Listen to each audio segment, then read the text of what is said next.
and welcome back to my kitchen for 30 days of Thanksgiving. Today we are going to make a mocktail.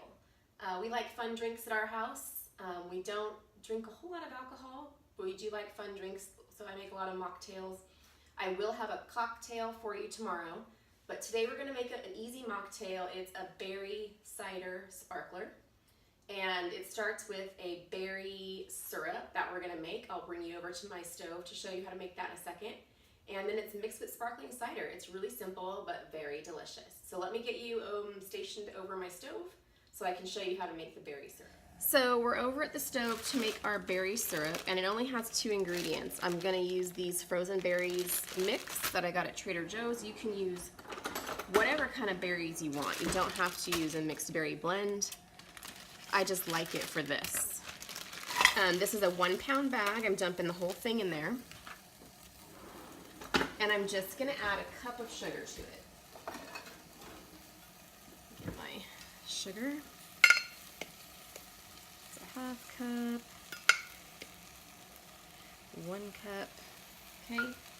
And all I'm looking for is this to cook down to where the berries are soft and it's becoming kind of liquidy. The sugar needs to dissolve. By the way, those berries were still frozen. I did not thaw them out. You totally could. That would probably help it go faster. But I didn't do that. If you use frozen berries like I am and you haven't thawed them out, you can put a couple tablespoons of water in to help the sugar not burn as quickly. Well, you don't want the sugar to burn at all, but you know what I mean. Okay, you can see it's gotten bubbly. It's been going for about 5 minutes, but I have a power burner, so it might take you longer. 5 to 10, I would say, of simmering, and it's starting to get like a syrupy consistency. And I'm gonna turn it off. I'm gonna go dump it in my blender, but I'm gonna let it... All right, you guys, we are at the blender, and I just took off the little insert from the top.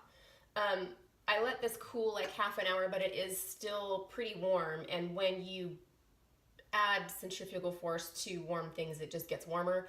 I didn't want it exploding, so whenever I'm blitzing warm things like soup or like this, I take this out and I put a folded cloth over the top so that the heat and expanded air can escape, and I don't have an explosion, but it's also covered so I don't have berry juice all over the kitchen, because that would not be good. And I'm just gonna do like a stir feature. It does not have to be, I mean, these are soft and cooked. It doesn't take much for it to get all blitzed up. My towel is actually not even dirty from that. And so the next thing I will do, I should have prepared for this. I'm gonna grab a jar, a strainer, and you're right in front of the sink. That's why you're hearing weird noises. Okay, a jar, a strainer, and my funnel, because I'm going to strain the seeds out. I don't like seeds in my stuff, so any sauces, things like that I make, I always strain them. Personal choice, you can leave them in if you want to skip the step. And I'm just going to go through, get a stretch. Scoop this through, and I'm just going to go through this process, kind of straining the berry syrup through this. By the way, this will store for like a week or 2. You can use it on pancakes or waffles or ice cream like a regular syrup. We're just using it in a drink today.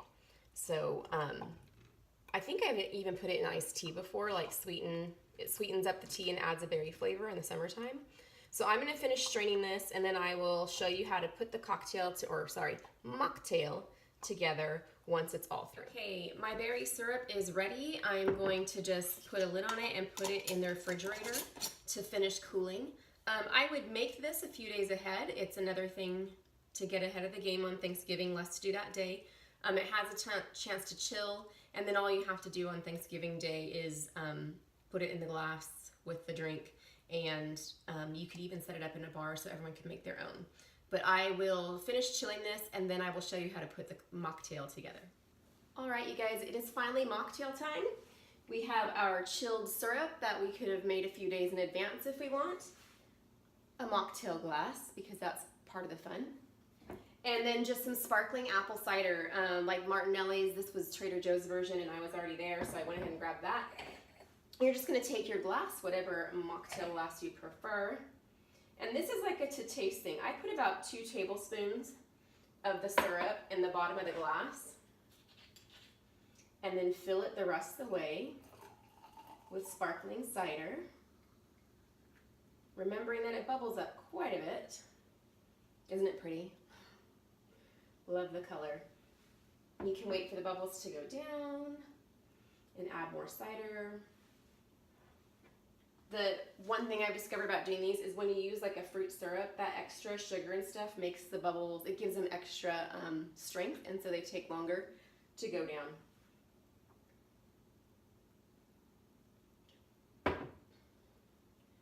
Then you have your beautiful berry cider mocktail.